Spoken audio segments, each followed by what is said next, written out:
네, 오늘 우리에게 주신 하나님 말씀은 사무엘상 1장 4절부터 11절까지 말씀입니다. 사무엘상 1장 4절부터 11절까지 말씀. 우리 같이 교독하고 마지막 절 합독하도록 하겠습니다. 엘가나가 제사를 드리는 날에는 제물의 분깃을 그의 아내 분인나와 그의 모든 자녀에게 주고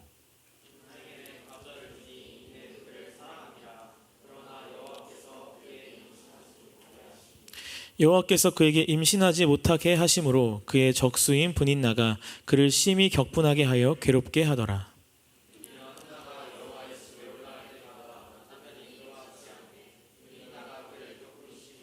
그가 울고 먹지 아니하니 그의 남편 엘가나가 그에게 이르되 한나여 어찌하여 울며 어찌하여 먹지 아니하며 어찌하여 그대의 마음이 슬프냐 내가 그대에게 10 아들보다 낫지 아니하냐 하니라. 그들이 실로에서 먹고 마신 후에 한나가 일어나니 그때 제사장 엘리는 여호와의 전 문설주 곁 의자에 앉아 있었더라. 한나가 마음이 괴로워서 여호와께 기도하고 통곡하며 서원하여 이르되 만군의 여호와여 만일 주의 여종의 고통을 돌보시고 나를 기억하사 주의 여종을 잊지 아니하시고 주의 여종에게 아들을 주시면 내가 그의 평생에 그를 여호와께 드리고 삭도를 그의 머리에 대지 아니하겠나이다. 아멘. 네, 우리 말씀을 위해서 제가 또 오늘 드려질 예물을 위해서 간단하게 짧게 기도하고 우리 말씀으로 넘어가도록 하겠습니다. 기도하겠습니다. 사랑이 많으신 하나님 아버지, 오늘도 우리에게 하나님의 귀한 말씀을 더하여 주시기 위해서 많은 청년들 이곳 가운데 나오게 하여 주시고 하나님의 말씀 가운데 온전히 서게 하여 주심에 주님 감사합니다. 오늘도 우리에게 주시는 말씀이 우리 마음밭에 온전히 심겨질 수 있도록 인도하여 주시고 말씀 속에 담겨진 하나님의 뜻과 또 하나님이 우리에게 말씀하시는 삶 속에 주시는 그 말씀들을 우리가 온전히 받아들여 우리가 하나님의 백성으로 이 땅 가운데 살아갈 수 있도록 인도하시고 그 은혜를 더하여 주시옵소서. 오늘도 그 마음을 담아 주님께 예물을 올려드리는 많은 손길들이 있습니다.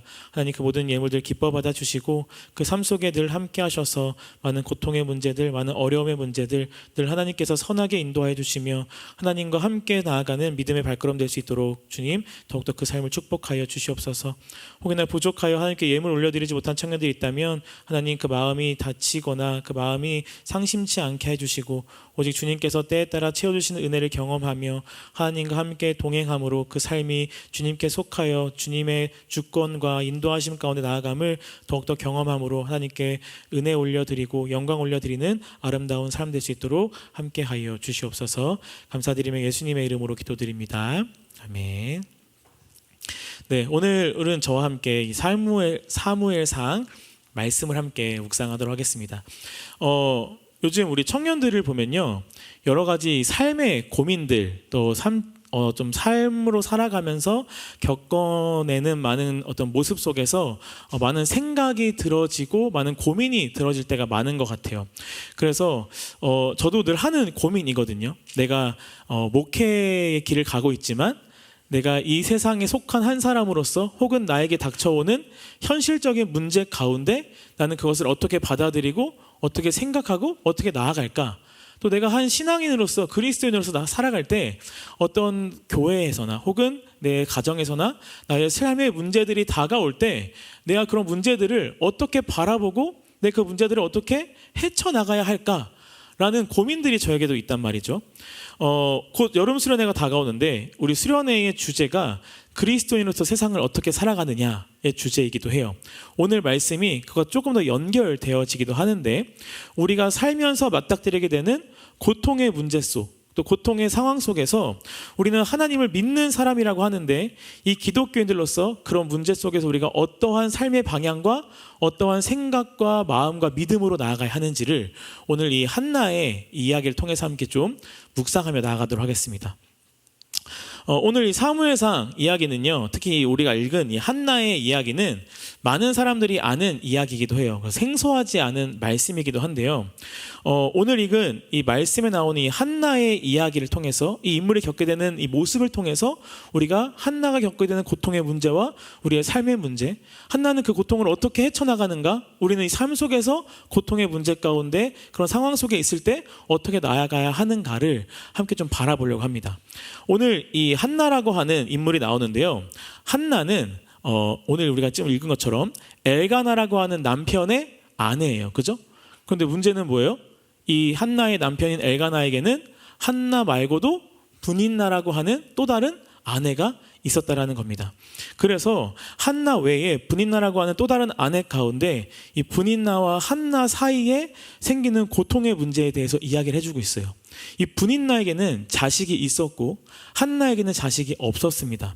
그래서 이 자녀가 없는 것에 대해서 고통스러워하던 한나가 분인나로 인해서 한 번 더 고통의 문제를 경험하게 된다라는 거예요.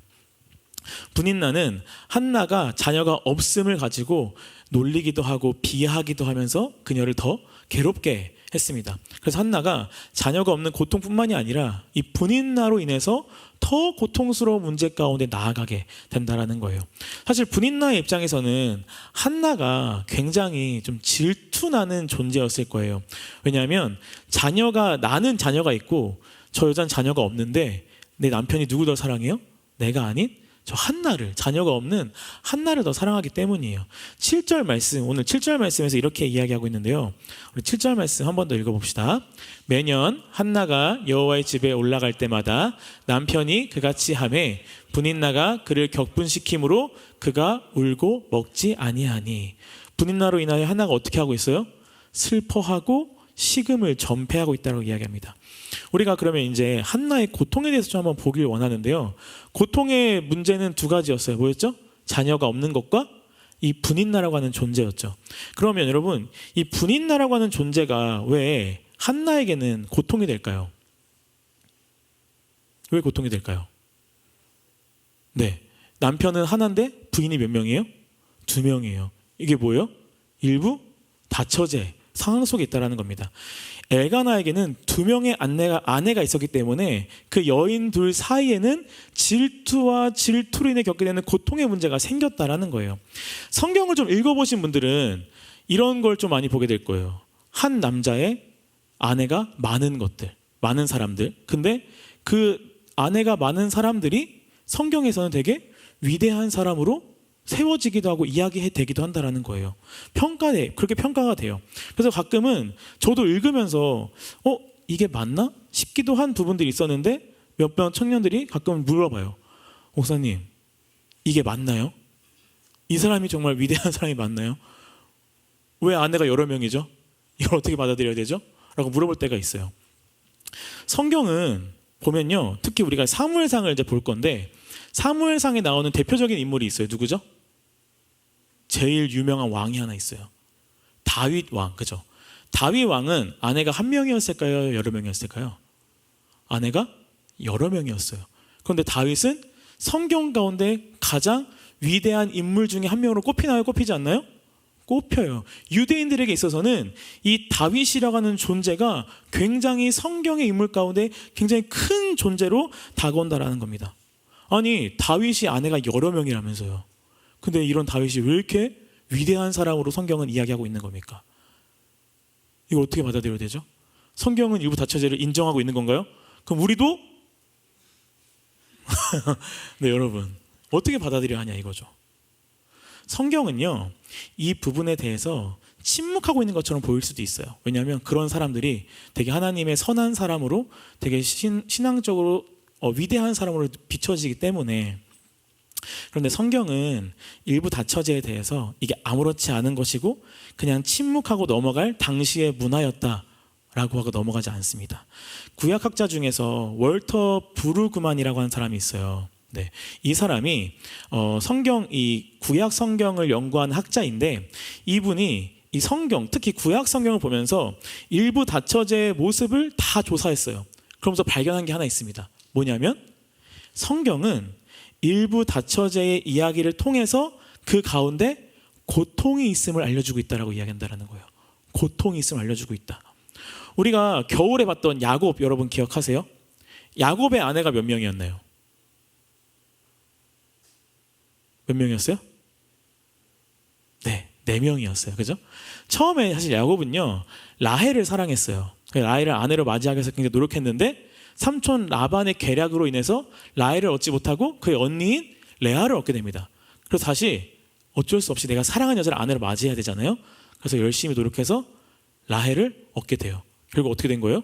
일부 다처제가 되어버렸어요. 행복했을까요? 행복하지 않았어요. 레아는 자녀를 낳았지만 라헬은 자녀를 못 낳았고, 야곱은 누굴 더 사랑했어요? 자녀를 낳지 못하는 라헬을 더 사랑했어요. 두 가운데는 질투가 당연히 있었고 고통이 있었겠죠. 그리고 그것을 넘어서서 서로 질투함으로 자신의 여종을 남편인 야곱에게 들여보내서 아이를 또 낳습니다. 사랑을 얻기 위해서. 결국 그래서 아내가 넷이나 되고 아들이 12명이나 생겨버렸다는 거예요. 그것을 통해서 12지파가 나오긴 하지만 우리가 이 야곱의 이야기부터 요셉의 이야기까지 흘러가다 보면 이 야곱의 일부 다처제에 생긴 고통이 여기서 멈추는 것이 아니라 그들의 자녀들에게까지 이어져 감을 볼 수가 있어요. 그래서 요셉과 형들이 어떻게 돼요? 서로 아버지의 사랑을 위해 질투하고 싸우고, 그래서 결국 요셉을 팔아버리는 사건이 나타나게 되죠. 하나님께서 그걸 선하게 사용하시긴 했지만 결국 그 가정 가운데, 그 사람들 가운데는 고통의 문제가 계속 연결되었다는 겁니다. 성경은요, 이 일부 다처제에 대해서 당시의 문화로 받아들여라 라고 우리에게 이야기하고 있지 않아요. 그것은 잘못된 것이고, 그것을 잘못된 것을 알려주기 위해서 일부 다처제의 상황들 속에서 뭐가 있음을 계속 보여주고 있어요? 고통이 있음을 계속 보여주고 있다는 겁니다. 그래서 한나의 고통의 문제도 이것 가운데 담겨져 있다는 거예요. 결국은 또 하나가 있습니다. 한나의 고통이 담겨져 있는 고통스러운 이유 또 하나, 뭘까요? 자녀가 없는 것이 그녀에게 고통이었어요. 그런데 여러분, 아들이 없는 거, 자녀가 없는 고통에 대해서 지금을 살아가는 우리가 좀 공감할 수 있을까요? 없을까요? 특히나 우리 청년들, 난 결혼도 안 했고, 난 뭐 자녀 낳을 생각도 없고, 나는 못 모르겠는데 한나가 아팠구나, 그죠? 공감이 잘 안 돼요. 그 한나의 고통의 문제를 우리가 바라보면서 고통을 함께 봐야 될 텐데, 이거 어떻게 우리가 같이 공감할 수 있는 거라는 거죠? 빨리 결혼해서 애를 낳아야 돼요? 아니에요. 그건 아니라는 거예요. 지금의 시대, 특히 우리 청년들 가운데는 결혼도 안 한 사람들이 너무나 많기 때문에 뭐 결혼을 준비하는 사람도 있겠지만 결혼에 대한 생각도 없는 우리 갓 대학생들인 청년들도 있어요. 이런 청년들은 이 한나의 고통을 어떻게 우리가 연결시켜 볼 수 있을까라는 것이죠. 한나가 살아가던 시대에 이 아들은 굉장히 중요한 부분이었어요. 왜냐하면 이 고대 사회에서 이 남자는 뭘 뜻했냐면 군사력을 뜻했어요. 지금은 뭐 개발이 되고 좋은 무기가 있으면 군사력이 좋은 거지만 이때는 남자가 많으면 많을수록 군사력이 높은 것이었다는 거예요. 남자가 많으면 장땡인 때가 이때였다는 거예요. 군사력 그리고 생산력, 힘을 의미하기 때문에 남성은 굉장히 중요하게 여겨졌던 시대예요. 그렇기 때문에 이 남자가 낳지 못하는 여성에 대해서는 당시 굉장히 핍박하였고 여성을 되게 폄하하는 부분이 있었어요. 또 뿐만 아니라 하나님을 믿는 백성이 자녀를 못 낳고 아들을 못 낳으면 어떻게 취급됐냐면 하나님으로부터 저주받은 자, 하나님으로부터 버림받은 자로 취급을 당했어요. 그러니까 이 한나의 입장에서는 내가 아이를 못 낳는 것에 대해서 너무 고통스러운데 환경도 상황도 너무 고통스러운 거예요. 이 문화적으로 주는 억압이, 압박이 이 한나에게 너무나 고통인 거예요. 한나가 지금을 살았으면 고통스러웠어요? 고통스럽지 않았을까요? 별로 안 고통스러웠을 거예요. 아들을 못 낳아? 자녀를 못 낳아? 이 저주받은 여자라고 하지 않고 우리는 지금 그냥 그런가 보다, 그럴 수 있지, 그죠? 라고 넘어가기 때문이죠. 이 한나의 고통의 문제를 보면 우리가 그 시대는 그랬나 보다 라고 지금 이해하라고 제가 알려드리는 게 아니라 한나가 살아가던 시대의 문화적 억압, 압박이 있었다라고 했죠. 그러면 지금의 시대에 살아가는 우리에게는 지금의 시대가 주는 문화적인 억압과 압박이 있을까요? 없을까요? 있어요. 우리만의 문화적인 억압과 압박이 있다는 거예요.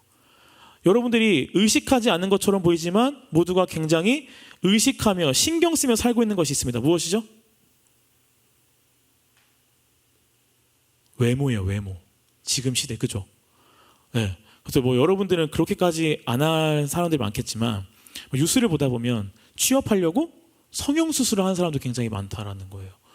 회사에서 면접을 볼 때 외모를 보고 1차적으로 뽑기도 하고 막 이런 부분들이 생기다 보니까 지금 시대에는 외모가 뛰어난 사람들이 또 인정을 받는 시대예요. 그죠? SNS에서 유튜브나 여러 가지 미디어 활동에서 이쁜 사람들, 멋있는 사람들, 몸 좋은 사람들 막 이런 사람들 나오다 보니까 우리도 외모를 꾸며야 되는 시대고 외모를 꾸미는 거에 관심이 굉장히 많다라는 거죠. 제가 예전도 아니에요. 한 2년 전이었나? 네.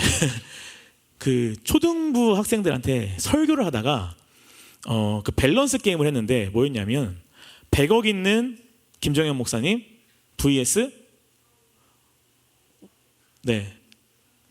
무일푼의 초등학생들은 BTS를 좋아하길래 BTS B를 했습니다.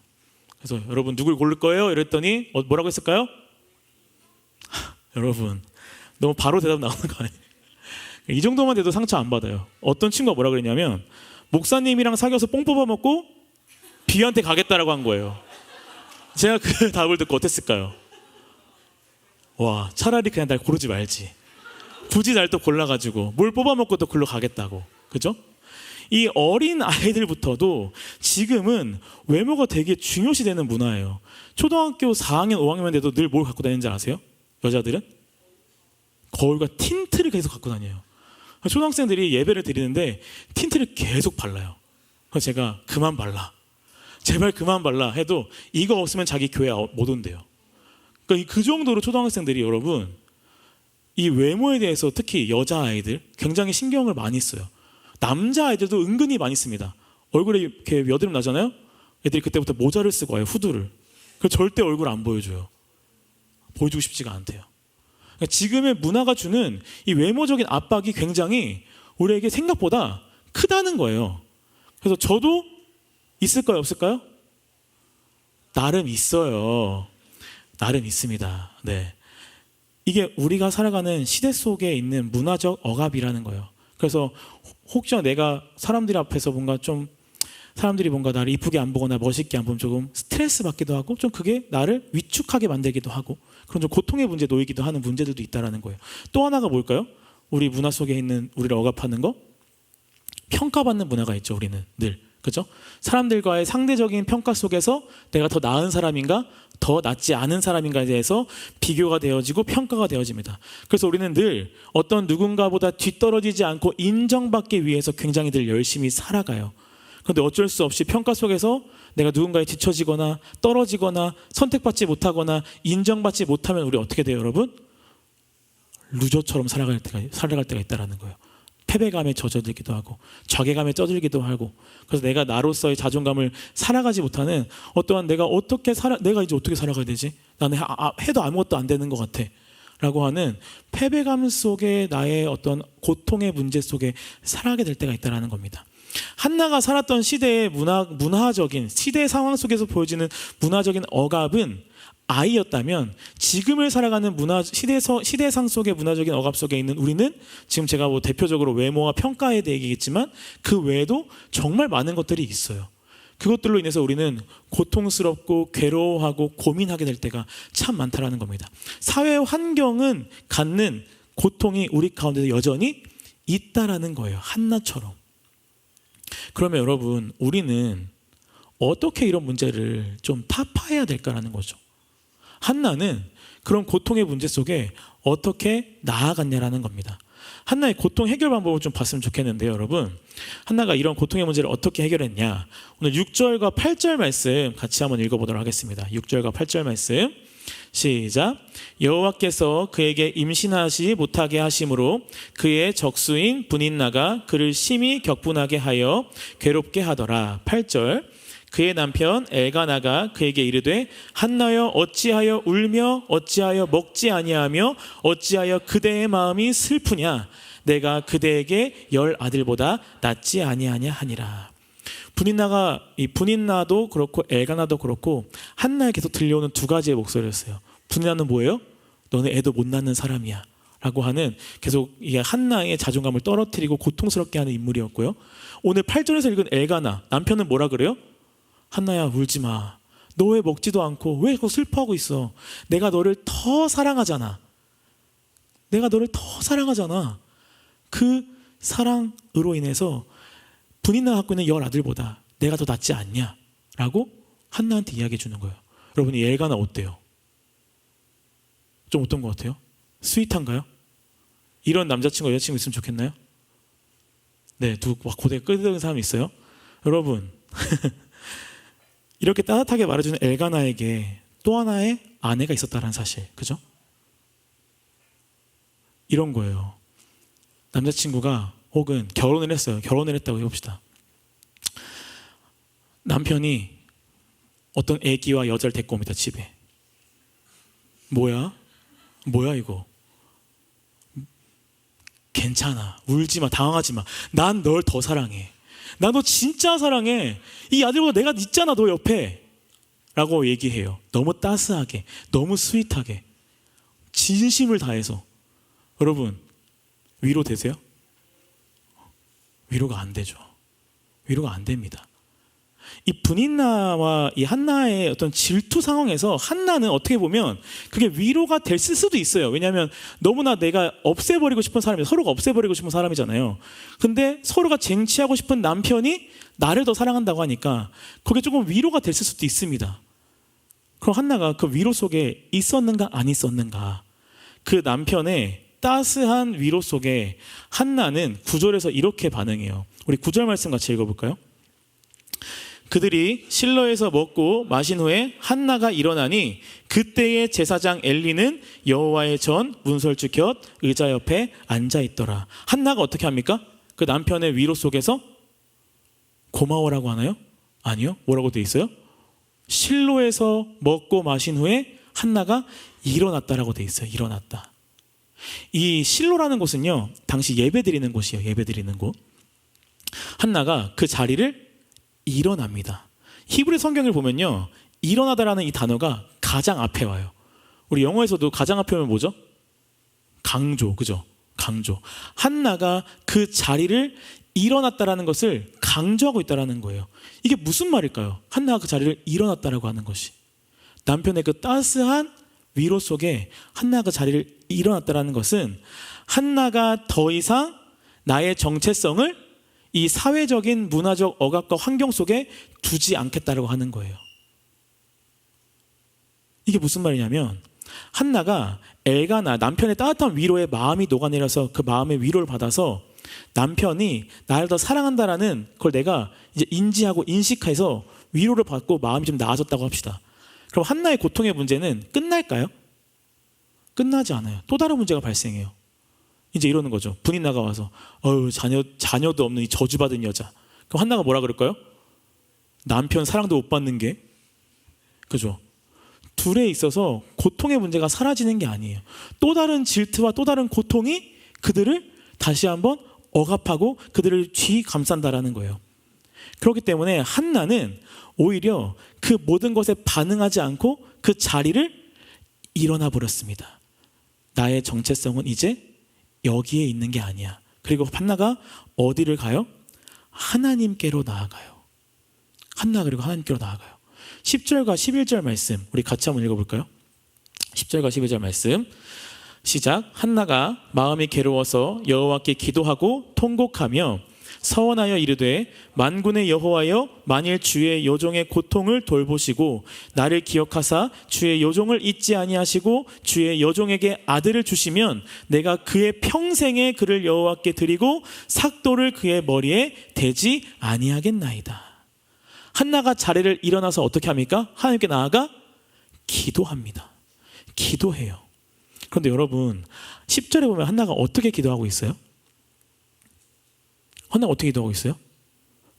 마음이 괴로워하고 통곡하여 기도하고 있다는 거예요. 마음이 괴로워하고 통곡하며 기도함이 있다는 겁니다. 한나가 여러분 그 상황 속에서 사실 그 자리를 털어버리고 하나님께 나아가 기도하는 것이 쉬웠을까요? 어려웠을까요?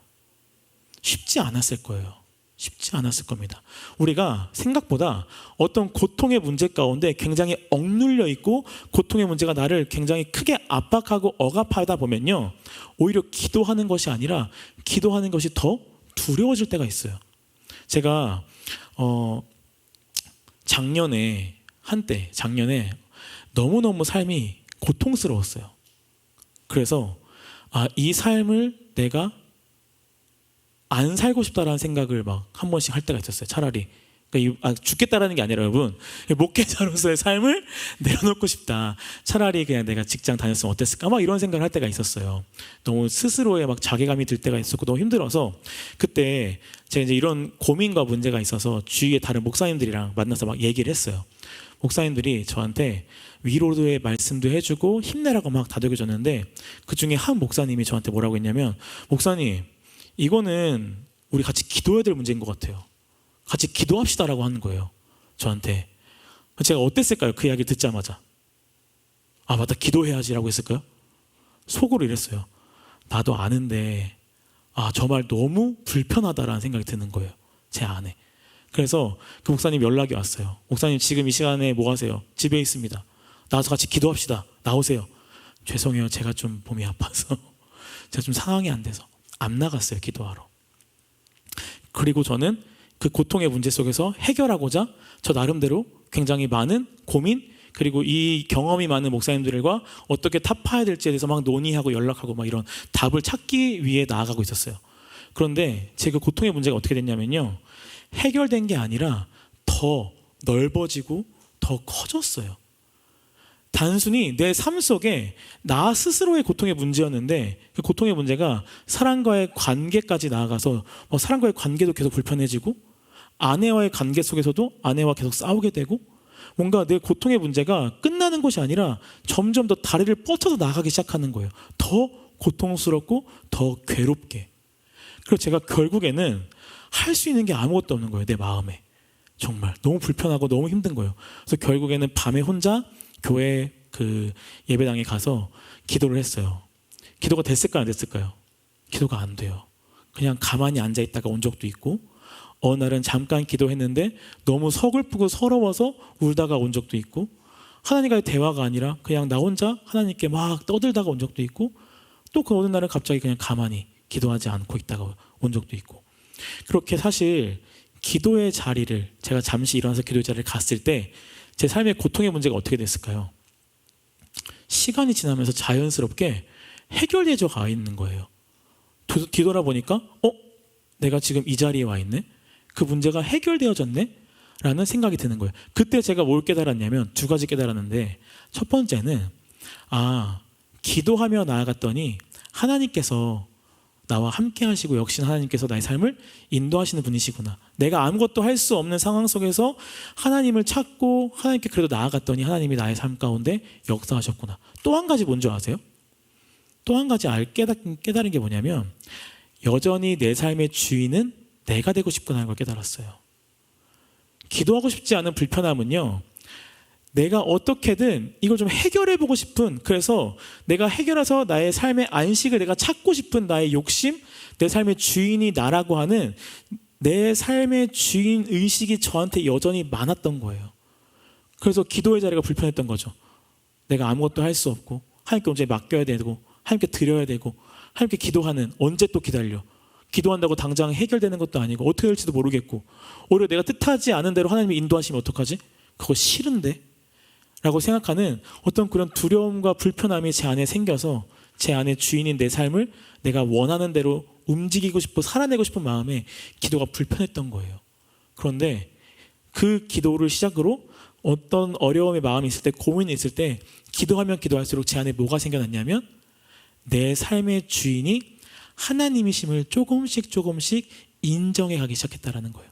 단 한 번에 한순간에 팍 인정한 것이 아니라 시간이 지나면서 기도하는 시간 속에 그 경험해가는 그 모든 문제 속에 하나님이 내 삶의 주인이시고 인도하시는 분이시며 하나님께 맡겨드릴 때 이것이 선하게 이끌어 가지는구나를 제가 깨닫게 되고 조금씩 마음이, 생각이 변화되어가는 것을 경험했어요. 한나도 그랬을 거예요. 분명히 갑자기 너무 고통, 그날 일어나서 하루아침에 기도하고 울고 나왔더니 갑자기 아이가 팍 생긴 게 아닐 거예요. 한나도 고통스러움에 눈물을 흘리고 통곡하며 어느 날엔 하나님을 원망하기도 하고, 어느 날 내가 어떻게 해야 될지 모르는 상황 속에 있을 때 그 기도의 자리가 계속 연장되면서 한나의 기도가 달라졌어요. 한나가 아들을 달라는 기도는 그대로였는데요, 우리가 11절에 보면은 한나가 아들을 어떻게 한다고 그러죠? 어떻게 한다고 하죠? 하나님께 하나님께 드리겠다라고 하는 거예요. 처음에는 나의 아들, 나의 자녀를 얻고 싶었어요. 그런데 이제 한나의 기도가 어떻게 돼요? 나의 아들을 하나님께 드리겠다라는 거예요. 이게 무슨 말인지 아세요, 여러분? 내 삶을 하나님께 의탁하고 맡겨드립니다라는 뜻이에요. 이제 내가 아들을 낳으면 내 거예요, 하나님 거예요? 한나가 아들을 낳으면 한나 거예요, 하나님 거예요? 하나님 거죠. 한나가 하나님께 드린다 그랬잖아요. 그러면 하나님이 아들을 필요하시면 한나에게 주실까요, 안 주실까요? 주시겠죠. 하나님이 아들이 필요 없으면 한나에게 아들 주실까요, 안 주실까요? 주시지 않겠죠. 한나는 나의 정체성과 내 삶을 하나님께 맡겨드리니 이제 아들이 있고 없음이 그에게 고통이에요, 고통이지 않은 거예요? 고통이지 않은 거예요. 그것이 내 삶을 선하게 인도해 가신 하나님의 뜻임을 보고 하나님께서 그 뜻대로 나의 삶을 인도하시겠다는 것을 깨달음으로 고통의 문제에서 자유하게 되었다는 거예요, 여러분. 이것이 한나가 나갔던 모습입니다. 그래서 한나가 기도하며 나올 때 사무엘상 1장 18절에 보면 한나의 얼굴에 뭐가 없다고 하냐면 근심의 빛이 없더라라고 해요. 근심이 사라졌다라고 얘기해요. 기도해서 사라진 것이 아니라요, 기도를 통해서 한나가 어떻게 된 거예요? 그 삶의 정체성과 그 삶을 누구에게 맡겨드린 거예요? 하나님께 맡겨드림으로 인해서 자신을 고통 가운데 놓였던 이 사회적인 문화적 고통 속에 이것이 내가 부족해서 내가 못나서 못 얻는 것이 아니라 하나님의 뜻이 그러하기에 내가 못 얻는 것을 깨달음으로 그 고통의 문제 속에서 자유하게 되었다. 그래서 근심이 없다라고 됩니다. 한나는 여러분 이 자유함 뒤에 아들을 얻을까요, 못 얻을까요? 아들을 얻었어요. 그죠? 그래서 우리가 사무엘상처럼 이 사무엘이라고 아들을 얻었잖아요. 근데 제가 이런 생각을 했어요. 결국 주셨구나. 좀 빨리 주시지. 왜 이렇게 늘 고통을 겪게 하시고 아들을 주셨을까? 한나가 얼마나 힘들었겠어요, 여러분. 그죠? 얼마나 힘들었겠어요. 왜 이런 고통을 주시고 주셨을까? 이런 생각을 갖게 됐는데요. 제가 팀 켈러 목사님의 오늘 설교 제목이기도 한데 고통에 답하다라고 하는 책이 이만한 책이 있어요. 그걸 좀 보다가 보니까 이런 이야기를 하시더라고요. 팀 켈러 목사님께서 어떤 말씀하셨냐면 우리는 시련이 닥쳐야 비로소 진실한 모습이 고스란히 드러난다. 그러기에 역경을 마주하지 않고는 자신의 삶에 누가 참 하나님이고 무엇이 가짜 신인지를 가려낼 수가 없다. 다니엘 이야기에서 풀무불 속에서 나란히 통과해서 반대편으로 데려가 주실 분은 오직 참 하나님뿐이었다라는 거예요. 우리의 삶에 고통의 문제가 다가오고 고통이 있을 땐 우리는 너무나 힘듭니다. 사실 너무나 괴로워요. 그런데 이 고통의 문제 속에서 우리가 무엇을 깨닫냐면 내가 지금 참 하나님을 바라보고 살고 있는지, 참 하나님을 나의 삶의 참 구주로 내가 믿고 신뢰하고 있는지, 아니면 제가 아까 깨달은 것처럼 내 인생의 주인은 나로 살고 있는지, 하나님이라고 얘기하지만 그것이 하나님이 아닌 어떤 우상을 내 안에 세워놓고 있는 것은 아닌지를 경험할 수 있게 된다는 겁니다. 고통의 문제 속에 있을 때 다니엘과 친구들을 건져내 주신 분이 하나님이신 것처럼, 풀무불에서 건져내 주신 것이 하나님이신 것처럼 우리가 고통의 문제 속에 있을 때 우리의 신앙, 우리의 믿음, 우리의 삶 속에 나타나는 우리의 어떤 정체성에 대해서 우리가 온전히 고스란히 드러나 깨닫게 된다는 거예요. 사무엘하 2장에서 한나가 이렇게 하나님을 찬양합니다. 우리 6절과 7절 말씀인데요. 우리 같이 한번 읽어볼게요. 여호와는 죽이기도 하시고 살리기도 하시며 스올에 내리게 하시고 거기에서 올라기도 하시는도다. 여호와는 가난하게도 하시고 부하게도 하시며 낮추기도 하시고 높이기도 하시는도다. 한나가 뭐라고 고백하는 거냐면 하나님께서 우리를 높이시기 위해서 낮추실 때도 있다라고 고백하고 있는 거예요. 한나가 이 고통의 문제 속에 성숙하게 되었어요. 그래서 오히려 하나님을 더 신뢰하게 되었고 기도처럼 하나님께 아들을 드립니다. 그리고 사무엘이 하나님의 성전에서 하나님의 사람으로 선지자로서 역할을 하면서 이스라엘 이 시대 가운데 굉장히 중요한 역할을 감당하게 하는, 이 고통 속에 있는 한나의 고통을 통해서 하나님께서 모든 선한 일, 그리고 한나의 고통이 아무 의미 없는 것이 아니라 굉장히 가치 있던 일로 바꿔주셨다는 거예요. 우리가 삶에서 겪는 모든 고통에는 여러분 의미가 있습니다. 의미가 없지 않아요. 그리고 가치가 있어요. 가치가 없지 않아요. 왜냐하면 하나님께서 그 고통 속에 있는 하나님의 백성들을 그대로 두시지 않고 그 고통을 통해서 계속 성숙해 나가게 하시고 우리의 믿음을 하나님께 온전히 나아가는 참 하나님 백성들의 믿음의 모습들로 세워가시기 때문이에요. 뿐만 아니라 이 고통의 문제를 하나님께서는 선하게 만들어 가신다라는 겁니다. 반드시 선하게 만들어 가신다라는 거예요. 여러분에게 이 말씀이 좀 더 위로가 됐으면 좋겠어요. 마태복음 26장 38절 39절 말씀인데요. 아시는 분들도 있을 거예요. 읽어드릴게요. 이에 말씀하시되 내가 마음이 매우 고민하여 죽게 되었으니 너희는 여기 머물러 나와 함께 깨어 있으라 하시고 조금 나아가사 얼굴을 땅에 대시고 엎드려 기도하여 이르시되 내 아버지여 만일 할 만하시거든 이 잔을 내게서 지나가게 하옵소서.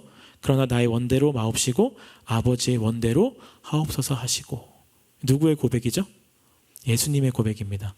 예수님께서 십자가에 나아가는 상황 속에 그 십자가를 짊어지는 그 문제 속에 고통 가운데 하나님 아버지 앞에 드렸던 기도예요.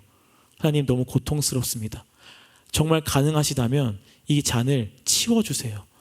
그런데 하나님 내 원 마음대로 하지 마시고 아버지의 뜻대로 하시옵소서. 왜 고통의 문제 속에서 예수님께서는 아버지의 뜻대로 해달라고 했을까요? 그 아버지가 참된 왕이시기 때문입니다. 그 고통을 아무 의미 없게 만들어버리지 않고 참된 값을 치러 그것이 참 의미가 있는 것으로 만드실 분이기 때문이에요. 그래서 그 고통 속에 어떻게 됐습니까? 우리가 복을 얻게 되었어요. 어떤 복을 얻게 되었어요, 여러분? 예수 그리스도를 만나고 하나님의 자녀로 세워졌습니다. 또 하나님께서는 우리를 얻게 되셨다는 거예요. 이 고통의 문제 속에 여러분 지금 여러 가지 고민 속에 고통의 문제 속에 아파하고 고민하고 있다면 여러분 좌절한 자리에서 너무나 오래 앉아있지 마세요. 마음이 조금 힘들고 기도의 자리가 쉽지 않고 어려울지라도 그 자리를 일어나 한나처럼 하나님 앞에 마음을 부여잡고 통곡하며 나아가게 될 때 하나님께서 여러분들의 고통의 문제를 의미 있게 만들어가 주실 것이고 하나님께서 여러분의 고통의 문제를 선하게 만들어 가실 거라는 거예요. 우리의 삶에 진정으로 선하게 인도하실 분은 누구십니까? 우리의 예수 그리스도 아버지이시며 참된 왕이자 소망되어 주시고 이 땅의 창조주가 우리 주님이심을 여러분 기억함으로 지금 내 삶에 많은 고민들과 많은 기도 제목들이 있다면 멈춰서서 다른 것에서 발견하고 찾기 위해 나아가지 마시고 아버지 앞에 나아가 함께 기도하며 그 모든 고통의 문제들을 내려놓는 우리 되길 간절히 소망합니다.